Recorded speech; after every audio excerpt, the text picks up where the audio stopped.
Alors, on revient quand même. Parce que l'information principale, c'est que Paris a gagné. 3-0. Et notre Luis Enrique, il boude.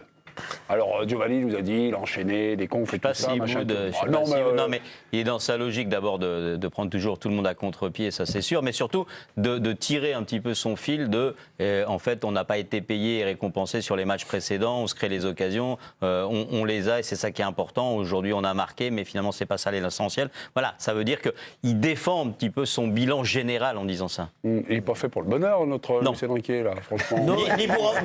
Ni pour en procurer aux autres, d'ailleurs. Il est peut-être fait pour le bonheur. Le seul truc, c'est qu'il n'a pas envie de le partager. Ah oui, d'accord. C'est pas pareil. Ok.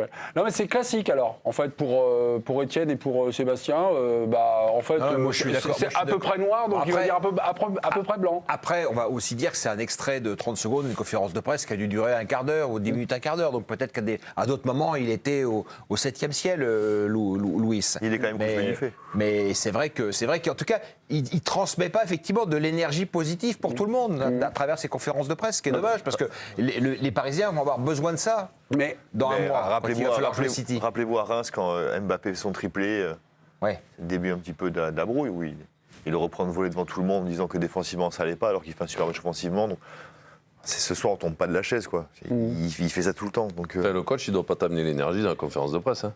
Il doit t'amener l'énergie quand tu es dans le vestiaire avec lui. Quoi. Conférence de presse, il n'y a pas besoin de sauter de partout et d'amener de l'énergie. Après un match, je ne vois pas trop pourquoi en fait. Non, mais moi, je peux comprendre les entraîneurs. À un moment donné, il faut qu'ils viennent la veille des matchs, le jour des matchs.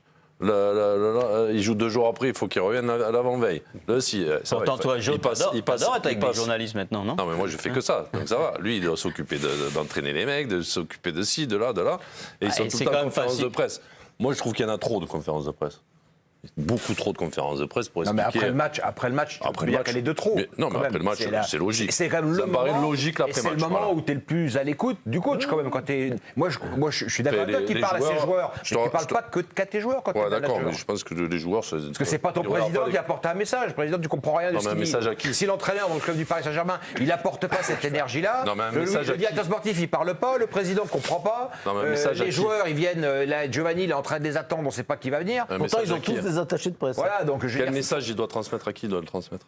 L'environnement là, tout un club doit se mobiliser pour une qualification en Ligue des Champions. Oui, ils vont avoir un match à la vie à la mort à jouer dans un mois contre City. Ils l'ont bien préparé, ils ont gagné là, ils ont fait ce qu'il fallait pour. C'est pas ce soir. Par exemple, est-ce que ce soir il y a une forme de soulagement pour le Paris Saint-Germain avec cette victoire 3-0? Ouais, on est très content parce qu'on a abordé ce match avec un très bon état d'esprit. L'objectif forcément c'était de gagner. Il n'y avait pas le choix, donc on est très content. On a les 3 points, on a le résultat qui va avec et on a fait un très bon match, donc très content. Paris a retrouvé son efficacité offensive et tu y as participé. Ça fait du bien ce but-là? Oui, ça fait du bien et surtout que l'objectif de l'équipe c'est de performer. Moi aussi quand je rentre sur le terrain, quand j'ai l'occasion de jouer, c'est d'aider mes coéquipiers, que ce soit dans le jeu ou comme ce soir j'ai pu le faire en étant décisif, donc on est très content. Dans un nouveau rôle aussi?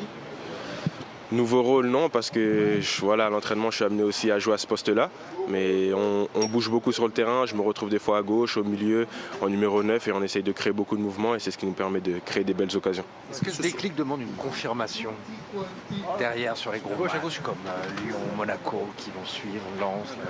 Le plus important c'est que je dois continuer à travailler forcément, comme je l'ai toujours fait, et continuer à aider l'équipe à chaque match. Si je marque pas, faut que je sois bon dans le jeu, mais il n'y a pas que les buts et les passes D. Mon objectif c'est d'aider le collectif, de trouver aussi les attaquants quand je joue au milieu, et de faire performer l'équipe. Ce sera tout, merci beaucoup. Merci Désiré. Doué. Écoutez, franchement, la première action de Désiré Doué, elle est attendue. Il dit, non, mais la première déjà, non. La première dit, on devait gagner, on a gagné, on devait marquer, on a marqué. C'est bien. Il y a un peu de joie, ils ont gagné 3-0. Ils ont gagné un match sur une faute de main du gardien. De Gazzaniga, en septembre. Louis Enrique, la conférence de presse où Joe dit qu'est-ce que vous voulez qu'ils disent, machin. Non, juste. Non, mais ils sont au plafond. Non, mais c'est comme si Eric Roy ce soir il nous dit quel cul on a eu. Franchement, on a eu que. Tu vois, à un moment donné, tu dois aussi valoriser le travail à suite de tes joueurs dans un moment important de la saison. Évidemment qu'il n'y a pas lancé sur la table parce qu'il a battu une équipe qui est nulle. Mais effectivement, ce contre-pied permanent. Non, mais ce qu'il fait, c'est ce que dit Étienne pour moi. Il dit qu'en fait, il devrait avoir. Tu vois, là, ils ont 7 points. Il dit qu'en gros, Eindhoven, il doit gagner largement et que l'Atlético, il doit gagner. Tu as raison. En gros, pour pas qu'on lui tape dessus en disant le constat final, c'est que tu n'as que 7 points. Tu peux aussi valoriser. Lui, il te dit, je devrais en avoir 12, 13, quoi. 4 de plus. Et là où il se trompe, à mon avis, et c'est là où je suis en désaccord avec toi sur la deuxième partie de ta démonstration, c'est que lorsqu'il s'exprime en conférence de presse, il parle aussi à l'entourage des joueurs. Et l'entourage des joueurs parle aux joueurs. Et l'entourage des joueurs, quand ils l'entendent, ils l'ont peut-être entendu ici, chez le diffuseur, peu importe, ils sont là, ils disent punaise, il est toujours pas content lui. Ça va jamais. Et ça, ils le disent à leurs propres joueurs, à leurs enfants. C'est le téléphone arabe, quoi. Bim, bam, bam, bam, bam, alors peu importe. Et ça a toujours un impact sur les joueurs. Parce qu'à un moment aussi, ils sont forcément conditionnés par leur propre entourage. Et c'est là où ils doivent faire attention. Le vrai impact, tu as dans le vestiaire, quand tu parles aux mecs. Ça compte je parle beaucoup. collectivement, je parle individuellement, ce qui peut amener sur le terrain d'entraînement, ce qui va apporter, parler avec eux. Toi, ton coach, pour moi, c'est plus ça que j'attends. Que dans le vestiaire, ton coach à toi. Regardez pas les conférences de presse. C'est pas le même foot. Déjà, il y en avait moins, mais les après-matchs, j'étais pas chez moi le soir à 4h du matin en train d'écouter le coach qu'il avait dit à la conférence de presse. Regardez pas l'équipe du soir quand tu étais au Werder Bremen, c'est pas très bien ce que tu dis. Non, même pas ça existait. Mais pardon, mais ça a coïncidé. On arrive ensemble. Ouais. Votre fin de carrière a coïncidé au début de l'émission. Vous avez lancé l'émission que j'ai arrêté ma carrière. Heureusement. À mon avis. Ils ont gratté. À mon avis. Pas un 4 pour essayer de me faire venir. Parce qu'alors, avec ce qu'il aurait pris. Non, pas du tout. Non, pas du tout. Enfin, pas comme les autres. C'est pas le même foot. C'est pas les mêmes joueurs, c'est pas les mêmes générations, c'est pas les mêmes entourages, c'est pas les mêmes enjeux financiers, même s'il a gagné beaucoup d'argent. C'est pas pareil. Le discours d'un entraîneur, de toute façon, c'est pas uniquement envers les joueurs, c'est pas uniquement envers le personnel du club. Il y a aussi quand même des supporters. Il y a des supporters, il y a des passionnés de foot, il y a des journalistes qui relayent tout ça. Ça veut dire que ça a aussi une importance. Et ce que tu dégages, on va dire en termes d'image, en termes d'état d'esprit, c'est important aussi.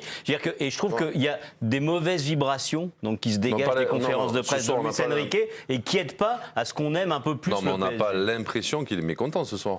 On a juste l'impression qu'il a dit bon, on n'a pas fait un meilleur match que les deux autres, mais là on a engrangé des points et sur les autres on l'a pas engrangé. Non, mais je trouve que ce qu'on aurait dû avoir normalement. Le climat que crée Luis Enrique, parce que pour le coup il se le crée tout seul, et ce ne sont pas les questions des journalistes qui viennent spécialement l'embêter. Il est en permanence désagréable. Oui, c'est pas tant qu'il ne traite pas bien les journalistes, mais je trouve qu'à la fin ça finit par créer un climat qui est pas agréable. Après on a vu 30 secondes. Je suis d'accord là-dessus. On a vu 30 secondes sur la longueur. Qu'est-ce qu'il a dit? On le voit tout le temps. Non mais peut-être c'est ça aussi. Parce que moi je parle de l'intervention là qu'on a vue et vous parlez en général. Mais je suis d'accord, je vous rejoins. Je suis d'accord qu'à chaque fois il stresse un peu. C'est pas dans votre contrat d'être d'accord avec les journalistes. Giovanni Castaldi, oui. Vous voulez corriger Sébastien Tarago qui dit pas mal de bêtises ce soir? Oui, allez-y, mon cher Joe. Il dit bien.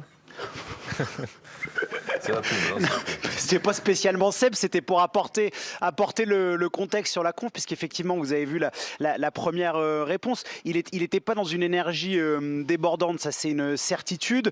Il avait une passe décisive facile à réaliser quand un confrère lui a posé la question sur Gonzalo Ramos. Il a juste dit que voilà, c'était un joueur différent, alors qu'il aurait pu encourager son buteur. Ce qui est un peu ce qui m'interpelle, puisqu'après moi je lui parle de Nuno Mendes et là il tresse des louanges assez incroyables au latéral portugais. Donc voilà, c'est assez illisible. Ce qui est sûr, c'est qu'il sait très bien le climat qu'il instaure, puisque la veille en conférence de presse, quand il vient et qu'on lui parle de l'importance de la rencontre, il est hyper positif, hyper détendu pour dire tout va bien se passer, etc. Donc il a conscience de ce que décrit Sébastien sur l'importance de la communication. Mais là, après, pour venir célébrer un match 3-0, je trouve qu'il y va un peu lentement. Okay, d'accord, merci.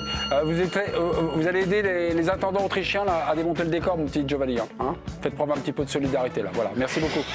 Allez, on marque une pause et dans quelques minutes, on revient du côté de Salzbourg et du côté de Brest.